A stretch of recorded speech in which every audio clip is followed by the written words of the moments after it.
Welcome to this edition of The Summit. I'm Shola Jay.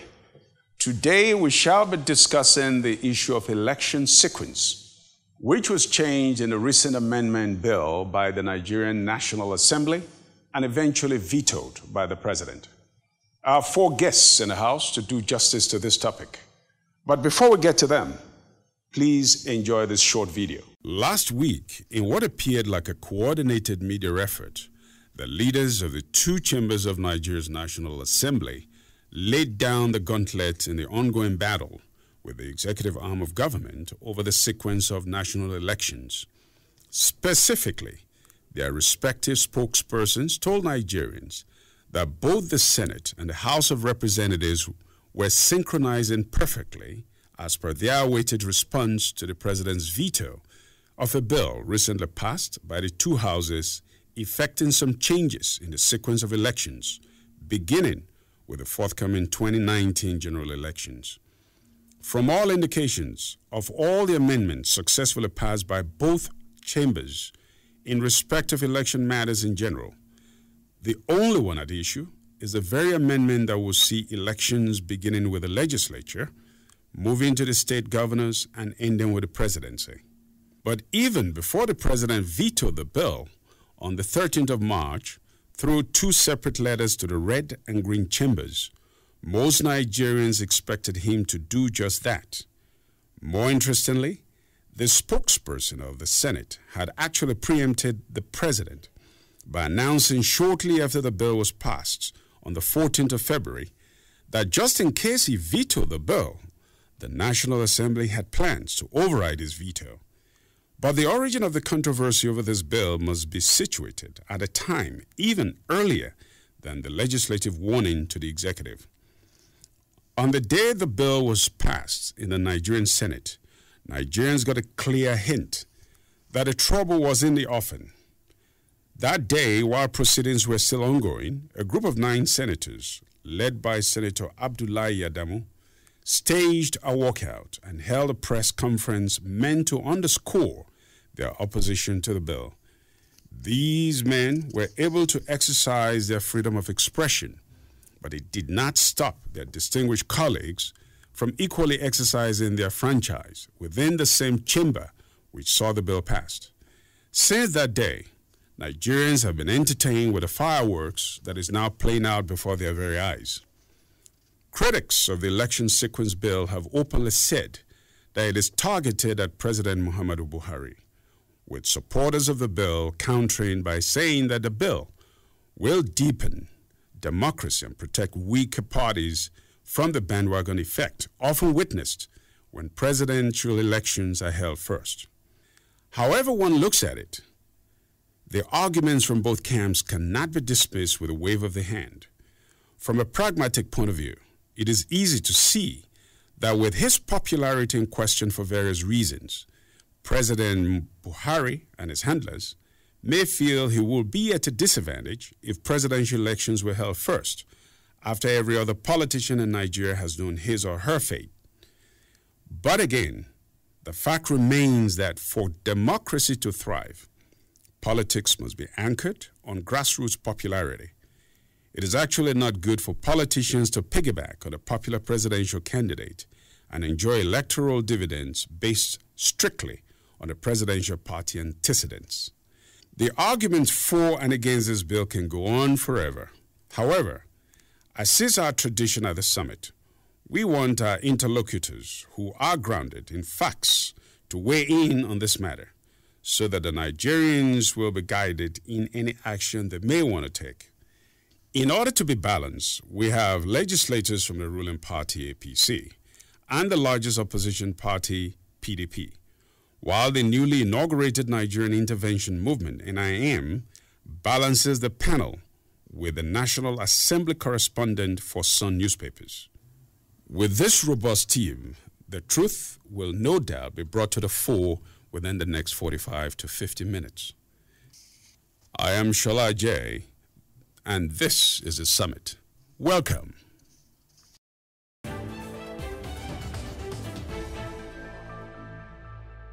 Welcome back. Senator Enyinaya Hakota Baribe has been in the Nigerian Senate for the past 11 years, having been elected for the first time during the 2007 general elections on the platform of the PDP. He's a senator representing Abia South Senatorial District in the Senate. Senator Abaribe was also deputy governor of Abia State between May 1999 and March 2003. He is currently chairman, Senate Committee on Power, Steel Development, and Metallurgy. Also with us is Senator Mohammed Ali Ndume, who joined the National Assembly as an honorable member of the House of Representatives in 2003, where he represented Chibok, Damboa, Woza Federal Constituency. He spent 8 years in that position. In 2011, he ran for a seat in the Senate on the PDP ticket and won, becoming the senator representing Borno South in the Senate. In 2015, he returned to the Senate on the ticket of APC, having initially joined 20 of his colleagues in forming, which later coalesced into APC. Senator Ndume was Senate Majority Leader between 2015 and 2017. With us, we also have Fred Itua, who is a Senate correspondent for the Sun newspapers.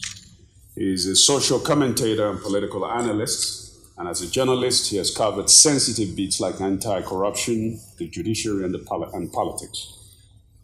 The Nigerian intervention movement is represented by Dr. Abdul Jalil Tafawa Balewa. Alhaji Tafawa Balewa is a medical doctor and a nuclear scientist and one of the leaders of the Nigerian intervention movement. This will be Dr. Balewa's second of many visits to Summit.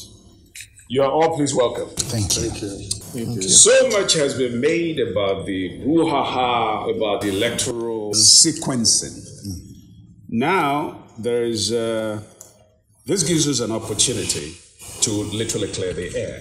Or is it much ado about nothing? Let's take 2002, when President Obasanjo wanted a situation where all the elections were to be held in one day. It was the same Senate or the same National Assembly that voted overwhelmingly to veto that they didn't want that. But let's fast forward 16 years later. You have now voted that you want to go first. In essence, with the Constitution. What is this all about? Senator Ndume, let's start with you. Give us a clear picture as to what led to the electoral sequencing. I don't know whether I'm the right person to start this. I will suggest. No, don't try to I'm not. Because I'm clearly up in issue against the resequencing. I believe that we have made a law, we have established a body and charged with the responsibility of conducting the election. Let them do their job. The INEC, National Assembly, as far as I'm concerned, they have the majority and they had their way, but I'm glad I'm having my say here. It is wrong, it is unconstitutional, it is against our oath of office. You know why I say it's against our oath of office? Because we swear by the Quran and the Holy Bible that we will not allow our work to influence our personal. So this is more of making a law that has to do with you yourself, which is wrong. I am telling you, that is my conscience, and that is what I stand for. The sequencing, or even talking about the time of election or how it should be conducted, is not the business of the Senate or the National Assembly. It is clearly stated by law that that is the work of INEC. I am part of those that are against the override of the veto. So that's why I say my senior brother here is the right person to talk about that. That's your opening shot. Yes. Senator Abaribe, I know you vigorously disagree, so tell us why. Let's just put things in perspective. The current sequence of election is a result of the act of the National Assembly. Yeah. So, if the National Assembly had made an act and INEC is following that act, it doesn't seem to be that Dr. Balewa will have to come and tell us that if you can make an act, you can also amend that act. Yeah. So what we're doing is simply to amend an act. And our own take is very, very simple. What do we want as Nigerians? What we want is that democracy is deepened in such a way that every candidate for election will not depend on anybody else. So you do your own, let me go to election on my own basis as Abaribe, so that my constituents know that it's me that they are voting for, or they are not voting for me. Let it not be that I'm going to hang on the apron strings of another big masquerade in election and let that masquerade drag me. If you don't want the masquerade, and we own the masquerade, so they are scared of the masquerade. I'm scared of the masquerade. Yeah, One said, let the masquerade stay where it is. I'm not arguing with him. Very, very simple. Oga Abaribe. Yes. Goes far does not hold, because you are a typical example. Yes. If you are saying it's the bandwagon effect, yes, how come you survived? You are a PDP. You won election not because of Buhari. And yes, this is not the first time you are winning election. You stood for election in 2000, and just like myself, you stood election with different presidential candidates, 3 of them now. Yes. So I don't think this argument holds in any way. Yes. Let me also, no, it's better that we clear it, because... No, it cannot be clear because the argument is making is actually a very good argument. If you remember, when we came in 2007, when did the presidential election hold? The presidential election held second. The governorship elections held first. Then the presidential elections held second. Then the National Assembly elections came last. Okay. If you remember. Which means that we all stood on our own. We're going to clear that up, particularly because when you look at it, we'll look at all the various elections precisely to see whether this argument even holds water. Dr. Tafawa Balewa, tell us, what is your take on really what is going on? I think we need to look at the... Are you speaking for yourself, or are you speaking for I'm speaking for NIM. For NIM? Yes. Okay. And I think I'm speaking for Nigerians in general. Sometimes when you're in an important position, you might be called off what the general public feels like. Right now, we at NIM, we've done a lot of polling, and we have the statistics that whenever you have an election with fewer people that have cards, and there's a very little turnout, the incumbents usually win. Because people don't even think about whatever it is that they want to do. They just say, oh, the people there didn't do anything for me, so why do I need to vote? What Senator Ndume said is closer to what the rest of Nigerians think than what Senator Abaribe has just stated. One, when you have a lot more people with their voting cards in places, in parts of Nigeria where a lot more people had their voting cards, the result was closer to what the people felt or who the people felt like voting in. So we really think, and we're trying to educate as many people as possible. I don't think either one of these gentlemen should worry about whether they're coming back or not.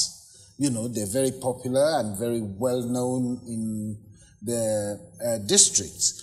However, the coattail effect that Senator Abaribe talked about is also very important in a better grown democracy, because you end up with the types of parliament that you have in more developed countries. Yes, because right now our parliament is totally at odds with the executive branch. I wouldn't know what the judiciary is doing. So many have different thoughts about them. However, that coattail effect may be a lot more important in the development of our democracy than not.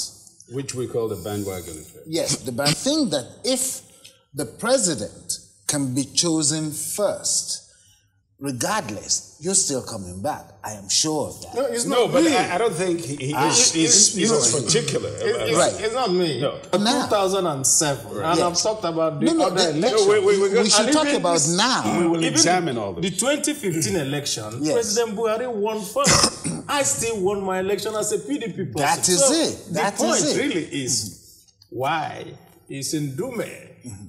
And the people who are supporting President Buhari so scared. No, we're not scared. No, you're very scared. No. Every time we mention you are the election, people that you're are so scared. scared. Who said? Who said? That's why they want to carry his election last. Hang on. You know I'm not scared. We want him, no, not you. Dume. And people I like know me are you. not scared.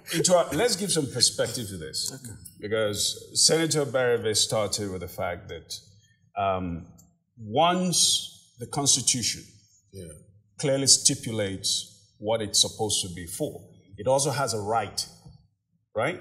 Because that is clear when you're looking at, I think in your section 15 of the Constitution, under the subsection 9, which talks about INEC organizing and supervising all that, the election, gives the National Assembly the right to be able to impose certain things on INEC, which is a constitutional obligation of INEC to the National Assembly.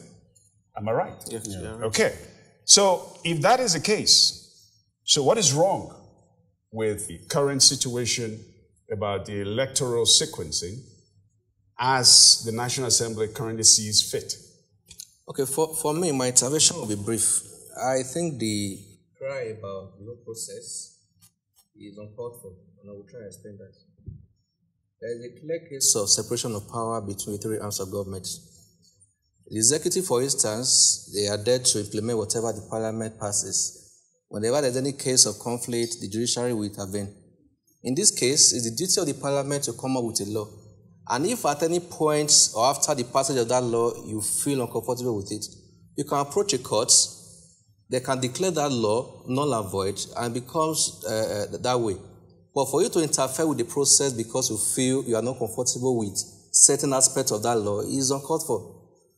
The Constitution is clear on what the Parliament can do. They have the right to make a law, and whenever they feel that law is no longer okay, they can also amend.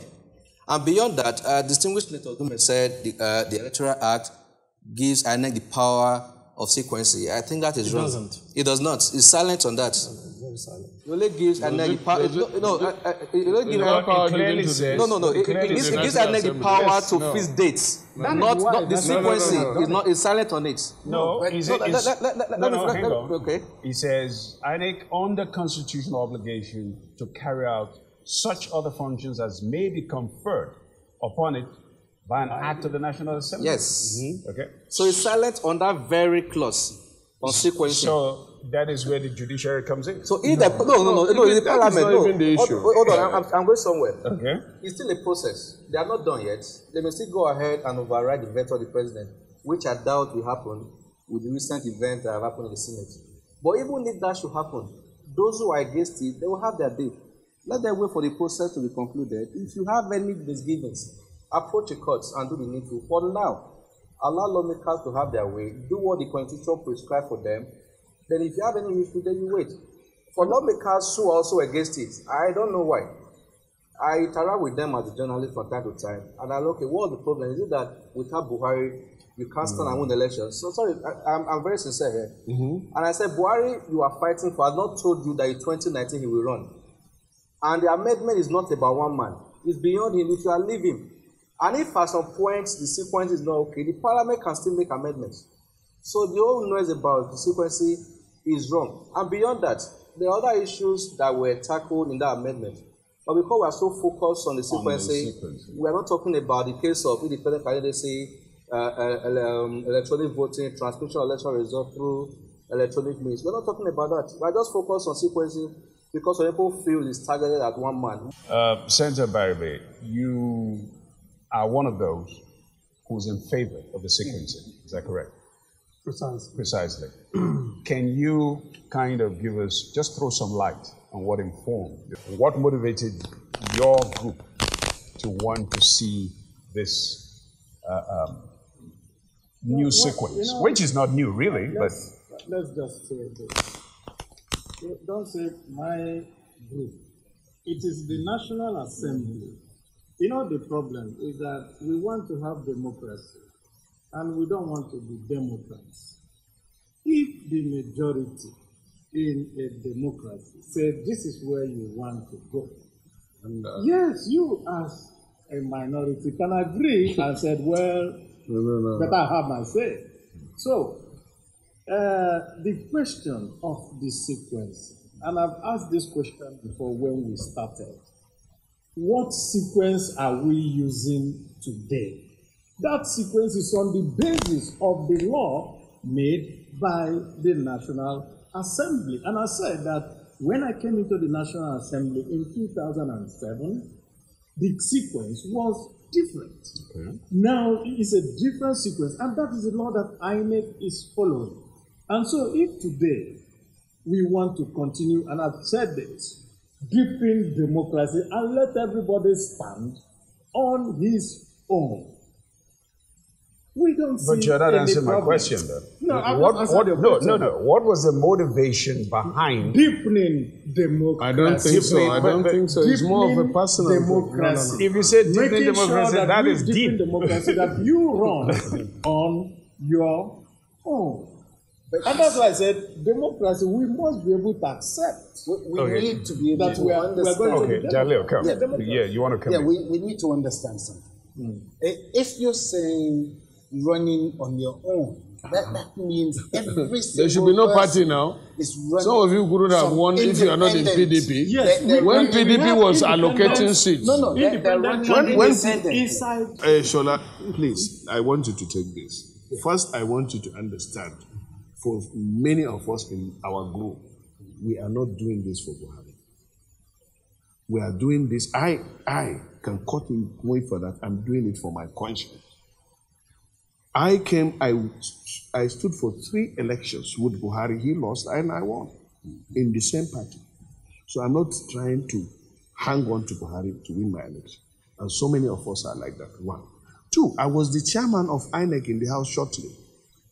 We did the electoral amendment. I caution, don't rush it if in case there is something. We finished the law. Then, as I said, was there a sequence in that law when you were Sir, there was no sequence. But let me land now. I beg you. I beg you now. And then I swore by the Holy Quran that I will stand there in the Senate and that I will not allow my personal interests to influence my work. And now you are separating this election for personal reasons. Because the public did not ask for it. Wait now, let me land. My second reason is that at this period in our country where we are trying to save everything or avoid, and we have so many crises in our hearts, and election is becoming an issue of do or die in this country. As you can see, we are all Nigerians. Is it reasonable to expose Nigerians to 3 sequences of elections with the attendant risks and dangers? Or is it better to expose them to 2? That is 1. 3, if you are to stagger election based on what they are saying, then the election has to be staggered into 5. You know why? House of Reps should have their election, senators should have their election, president should have his election, members of state assembly should have their election date, and then the governors. Then no matter how you want to rearrange it. But if you are saying that the National Assembly should come first and presidency should come last, clearly you are exposing yourself that you are talking about or you are doing laws to favor you in one way or the other, no matter how you look at it. And that's why I don't want to. I need to get back in. Okay, yeah, finish what you started. Because one, the only reason that you want something fixed is if it is broken. What is broken that you're trying to fix in the Senate? Exactly the question that I answered. We want to deepen democracy. No. We don't want democracy that is based on what you just said. Is it senators of the parliament that want to fix something? Or should it be Nigerians? Thank you. Nigerians didn't ask for it. Nigerians don't. Nigerians didn't ask for this amendment. And they are going ahead to amend it. I'm representing about 37 parties. But the truth. Sorry. Just a minute, Shola. I need to make this point. My worry here is that by saying it's not what Nigerians want, what you're telling us in effect is that we are not representing Nigerians. Somehow. Is there any empirical evidence for what you're claiming that Nigerians asked? Nigerians even don't know. Why do we? Only why are we the people that represent Nigeria? It's because we go home. It's because we talk with our constituents. It's because that anything that comes up, we have to go and have a communication with our people. And they come back to us and say, this is what we want. I don't think so. And you turn around on this basis, just because it is this one, then you say, oh no, you are not representing. No. Then if it's something else, you say we are representing. That Nigeria intervention movement does a lot of polling.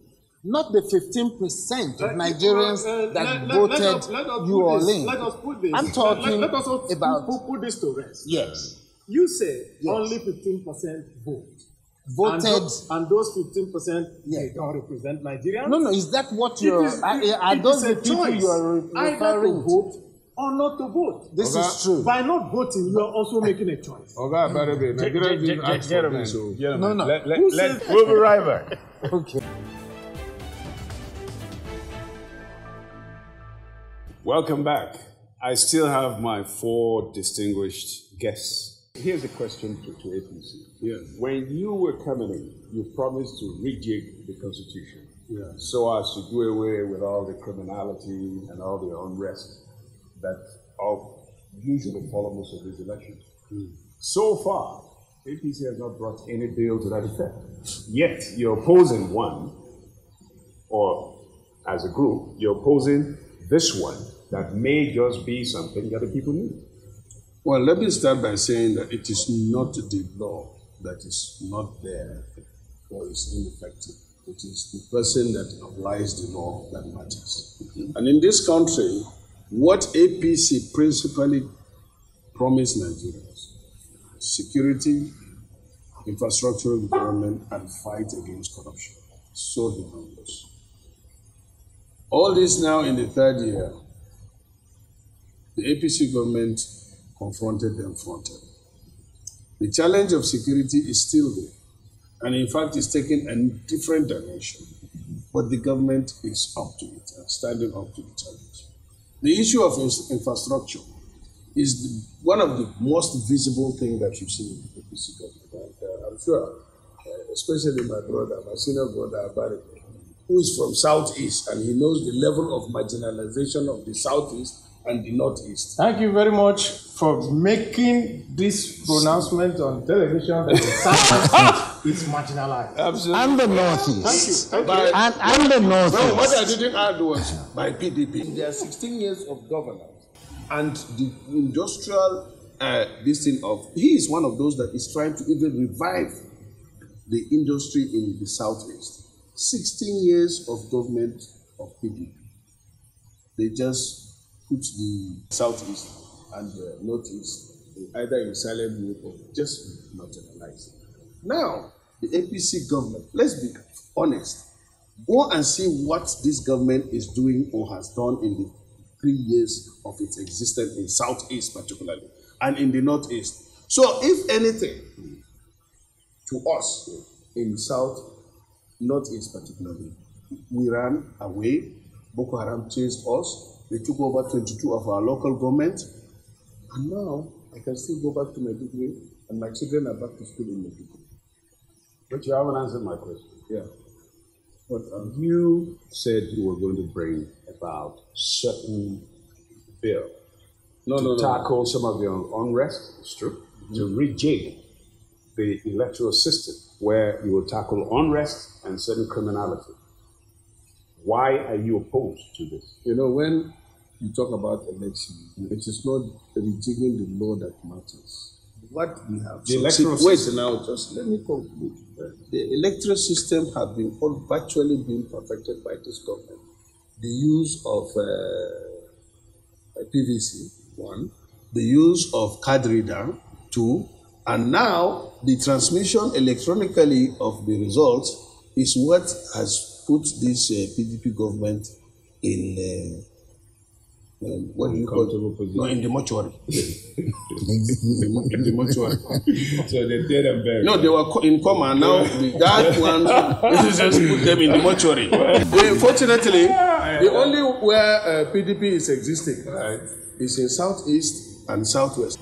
The Nigerian masses, the average Nigerian, know now that they have the government. At least they look up to, they have confidence in. We are not there yet. I'm not deceiving anybody. We are not there yet. And we cannot be there in just about 1,000 days. The people at, from the Nigerian intervention movement will probably totally disagree with you. On You know, we're non-partisan. We want to see Nigeria get to the promised land. Right. What the PDP has done and what APC is doing hasn't gotten to enough Nigerians. I mean, not even 20%. We want to be able to see, through civic education and for people to be able to use that PVC to be able to tell all of these parties how they feel. That's what we're mainly for. We have about 50 parties in our coalition. There are so many other coalitions out there, but we have about 50 parties. All that we want is just for the betterment in Nigerian life. What is your take? Let me paint a small scenario for just about 30 seconds before I respond.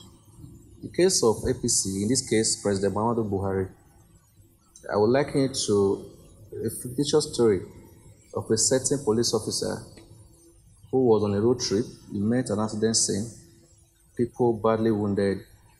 He had two options: to take the victims to the hospital, get them treated, ensure they are okay, before he would come back to the scene and investigate what led to the accident. Instead, he got there, he led the victims who were badly injured, went after the cause of the accident. By the time he was done with the investigation, everybody was dead. So he came back and was trying to resurrect those who were dead, and he lost both.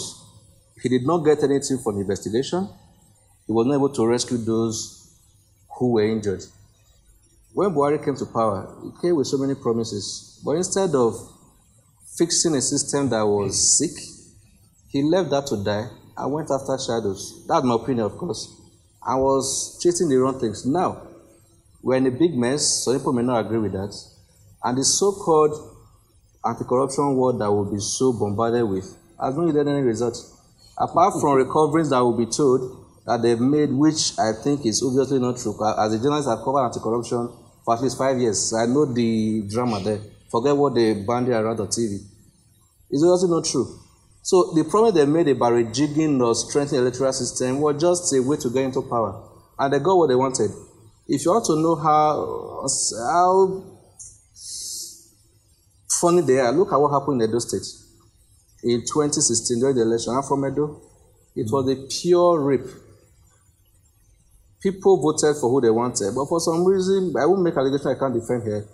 But what happened at the end of the day was not a true reflection of what transpired during the voting period. But if you're expecting that Buhari or the APC will make changes and make election free and fair, I think we are asking for too much. It will not happen. So the only hope for me is this arrangement we have on board. Let each man to your tent, O Israel, go to your tent. If you are popular, win based on your own popularity.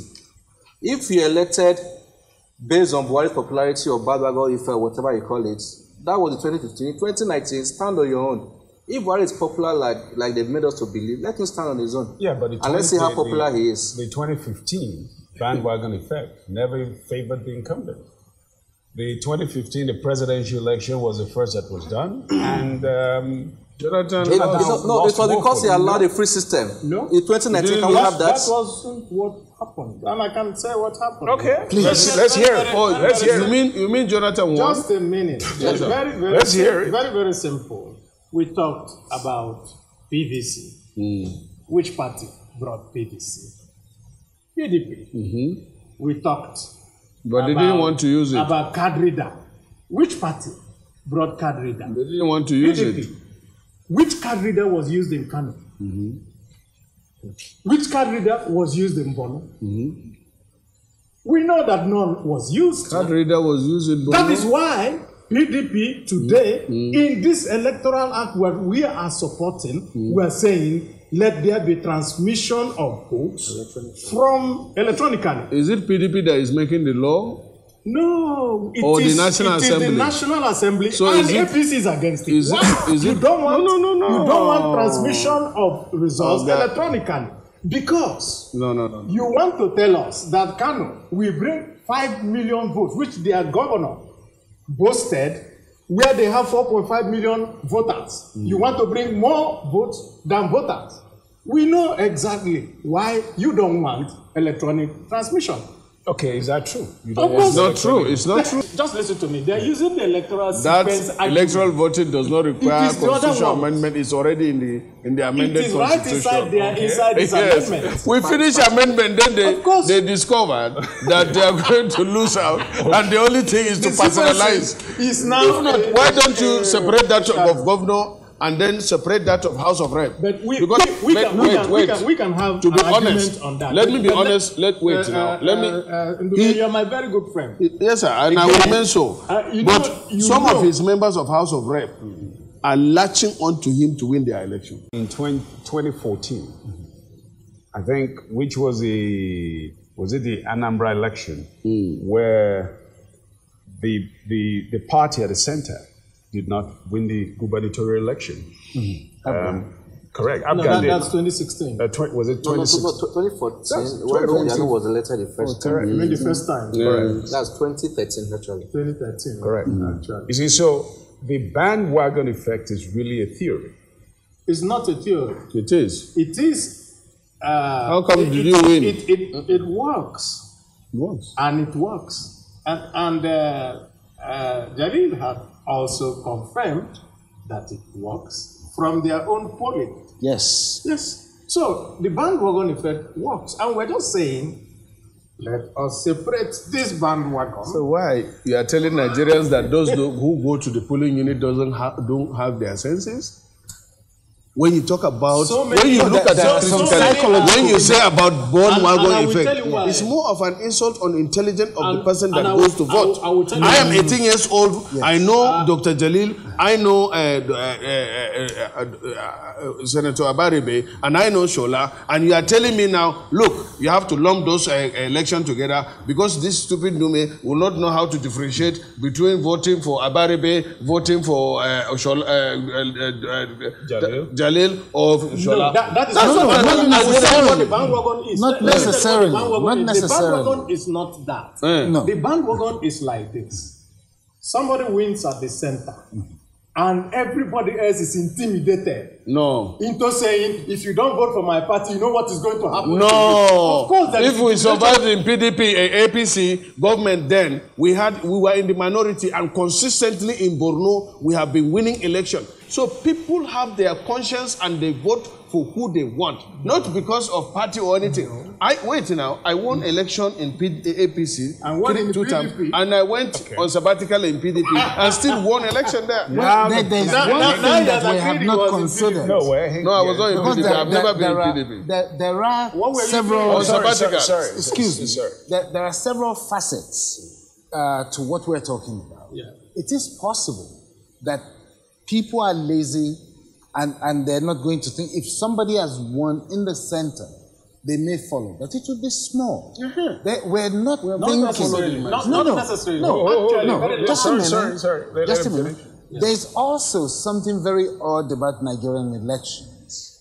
There is the money politics, where you will have people in polling areas. I mean, if somebody in the center has just won, the chances of having some pecuniary descent into that party is very high. Then you have people just being given like $1,000, no, 1,000 naira, just to do the stamping and so on. It's not that they're not thinking. It's just that it's an easier pathway to take. You know, that's what we have found. But I don't see why the large majority of our population cannot be better educated on this act or law that you are passing. Why do we need to sneak in this thing about dates, sequence, about sequencing it's into not something that it's is sneaking. I thank you for using that word. Yes. It was sneaked. Yeah. It was sneaked in. It was Where you have agreed. in the number of 360 members in the House of Rep, where it came, the members there that were seated when that amendment was brought were 32. What does the law How say? can you do that? What does the law You're say? trying to hide The that. law law. says those present and sitting. No, which is true. So, That is what the law however, says. you have to do it by popular view. there is a balance of power issue here. Yeah. The judiciary has now restrained the assembly From doing anything further. from going further. Unconstitutionally. You see? You see? So they are the only people that are right. No, it's wrong. It's very wrong. Be careful of why what is you it go wrong? and take you for It's very- contempt. How can you say they are What right? is wrong? It's very wrong. Interfering in an ongoing process of the parliament There is no by another interference arm of there. government is wrong. It is not interference. No, it is. We have finished. Wait Let me now, explain Oshola. We have finished the processing. You are not, Wait, sir. you have been talking. Wait now, Alfred. I'm the lawmaker. You are the reporter. So, which one you did? So you're pulling rank. Yeah. So, and he's my friend. You have finished what? What have you finished? You finished the law and transmitted to the No, they are not president. done. The president refused to He has sign. returned the He has documents. vetoed it. And now you are waiting for the next action. And then the president, the court said, don't do anything. But the court. Section 58 of the same constitution says And the when event the president fails to assent. fails to assent, that we can now assent to his true two-thirds. We have not even done that.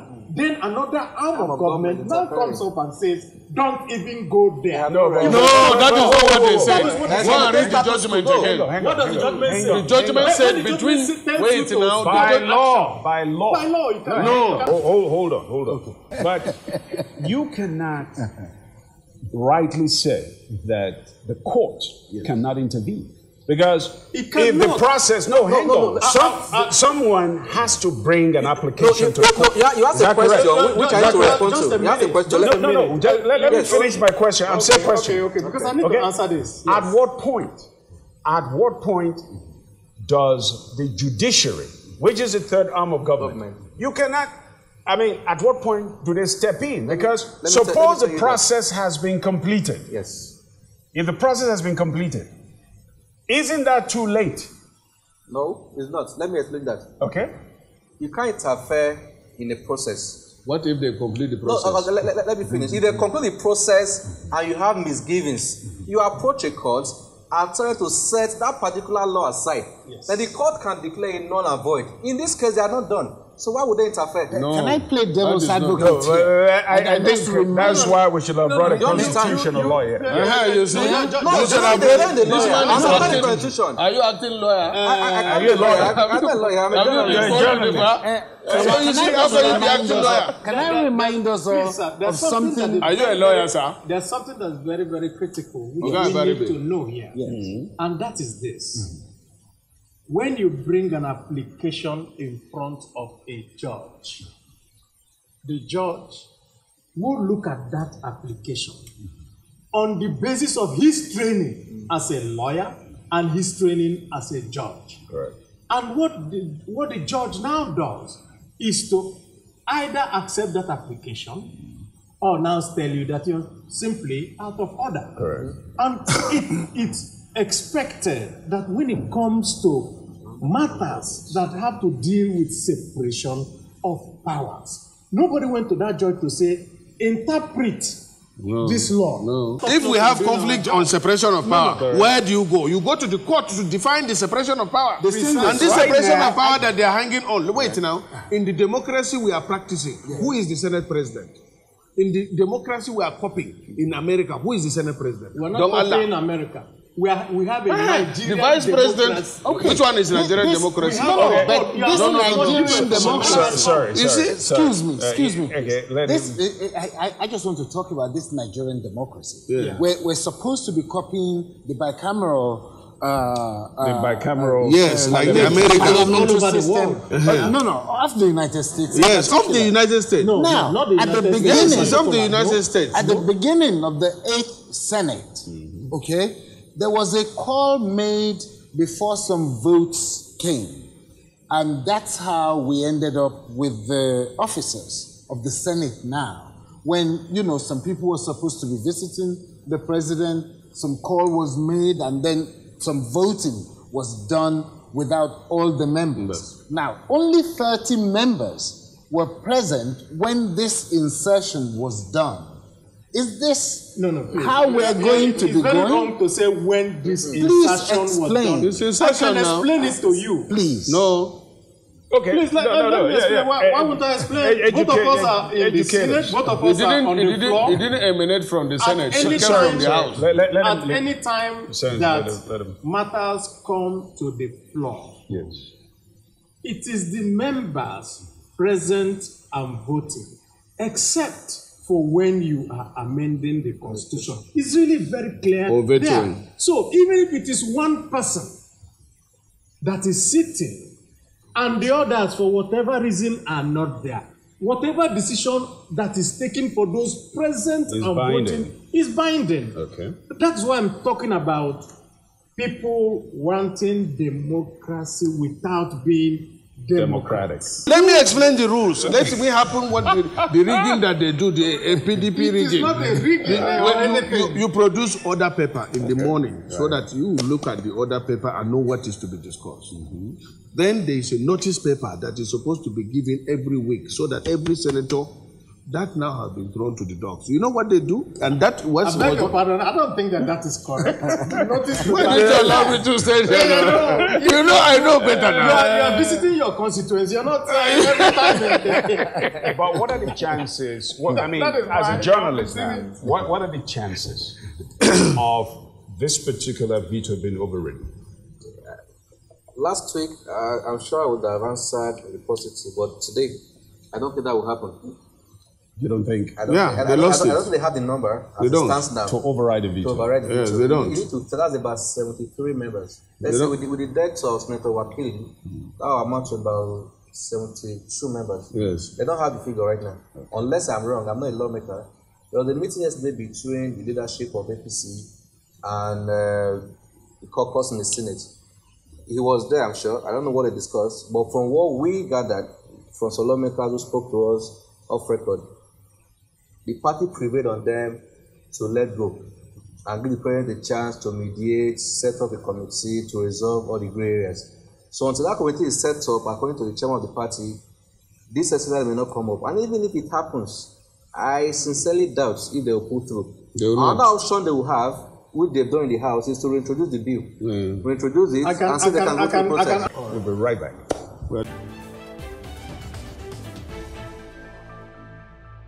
Welcome back. Of course, the title of our particular program is Electoral Sequencing. There's a history of the sequencing of Nigerian past elections. In 1979, when Obasanjo conducted, I think it was Senate, House of Reps that came next, and then State House of Assembly, governorship and presidential came last. That was in 1979. 5 sequence. 5. Okay. In 1983, the one that they claim that almost resulted in the coup d'etat, it was presidential that came first. There was the gubernatorial second, then Senate, House of Rep and State Houses of Assembly came last. Under Babangida, the governorship and House of Assembly came first. Then the Senate and House of Representatives came second. And then the dreaded June 12, presidential came last. In 1999, under General Abdul Salami Abubakar, the governorship and the State House of Assembly came first, the National Assembly second, and the presidential came last. In 2003, INEC retained the 1999 sequence and held presidential last. In 2011, INEC sandwiched the presidential election between the National Assembly and the governorship and the State House of Assembly. In 2015, presidential and National Assembly came first, while the gubernatorial and state houses came last. The incumbent lost. From these sequence, I think one sees it very clearly that the idea as to who comes first, who comes last, because elections literally are won in the in the various localities, not necessarily as to who comes, because I need to go back to what we discussed just before we went on break, which is on the matter of whether there can be an overriding of the veto. I can tell you, PDP votes are intact. No. Very much intact. No, 25. I'm a PDP. No, I'm a leader. I know what they got. They got 25 signatures. I can show you. No. 25, No. yes, out of 40. We didn't do. People signed. It is you people that are doing signature. Yes. Using your governors to intimidate senators. Okay, yes. No problem. Yes. Until that day. And I need to tell you a little bit of history here. People also told Obasanjo the same thing. We had the number on the floor. Yes. Is that not so? Yes. On 10. You were there in the National Assembly, covering everybody, and they said they had 100 senators. Let's wait until we see. got to that day. And on that day, people voted their conscience. Yeah, but let me ask you, Shola, People with voted all their this conscience. that you will see mentioned what is out, going to no, happen. let's not derail about that. Let's leave it to the D-Day. This one that you all said was the sequence of the election which has changed. Was it by the law, the Act of National Assembly? Yes. All of them? Precisely. It was by virtue Oga, of the election. you. No, You know I respect you. You know I respect you. Shola, can you find out? It's by virtue of the electoral. Distinguished. When we always It was INEC. when we always It was INEC, Oga, you see? by the Electoral Act, It was in INEC. How about Oga? ladies and gentlemen, if it is possible Yes. that to prove whether the sequencing works or it doesn't work, is it possible for something to be included in this amendment that can make it possible to make it effective, not for this 2019 election, but the next one, so that peace can reign? to institutionalize. Thank you very much, Senator Abaribe, Senator Ndume, Dr. Jalil Tafawa-Balewa. It's really been a hot topic. We hope we've done justice to it. Politicians, no matter their party loyalty or personal interests, must pause to think about posterity, especially when they tinker with our sacred document known as the Nigerian Constitution. No less care should be exercised when they attempt to invoke that document as a source of their authority. Even in the process of carrying out their mandates, the issue of election sequence has exposed the weaknesses of our young democracy. and shown how politicians have perfected skills in brinksmanship, all in a bid to muddy up issues and promote their private agenda. Nigerians would like to see a situation where the legislature acts with decorum, even when making laws for their betterment. Nigerians will also like to believe that the president will never do anything against their interests or oppose anything for the long-term benefit of the country at large. Unfortunately, the way this election sequence issue has been conducted has left Nigerians doubtful of the patriotism and selflessness of their leaders. It is a duty of these leaders, both from the executive and the legislature, to engage in a process of reassuring ordinary Nigerians, who are the real bosses in the functioning democracy. Until then, it will seem that the power to bring closure now belongs to the judiciary, which has waded into the controversy.